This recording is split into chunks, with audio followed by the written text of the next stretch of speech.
Geceler uzanır içimde suallar. Sen gedenden sonra sustu şehirler. Bir yol var karşımızda iki tərəfli. Ama yüreğim deyir kal biraz səbr et. Sen bakışınla yazdın mənə roman. Her sətirində var idi ayrı zaman.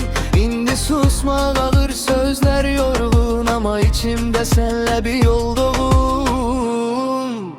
Gözlerinde itirem her dəfə. Sessizliğinde tapıram seni yenə. Sen uzak olsan da hissedirim. Sanki yanımdasan, mənə yaxın sen. Beraber gedey biz bu yollardan.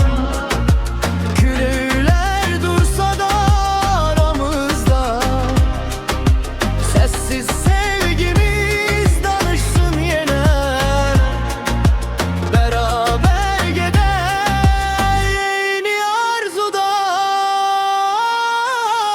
Geçmişi silme olmur bilirəm. Ama geleceği seninle görürəm. Bir adım sen at, bir adım ben. Belki de xoşbəxtlikdir bu cümle bizden. Dünenler yarım, sabahları tam. Seninle yazılır yeni bir zaman. Korkma gel gedey bu yola. Yüreğim deyir onu bırakma. Senle tamamlanır bütün boşluklar. Senle susur içimdeki korkular. Elini versen ben gederem. Senle her fırtınanı severem. Beraber gedey biz bu yollarda. Küleyler dursa da aramızda. Sessiz sevgi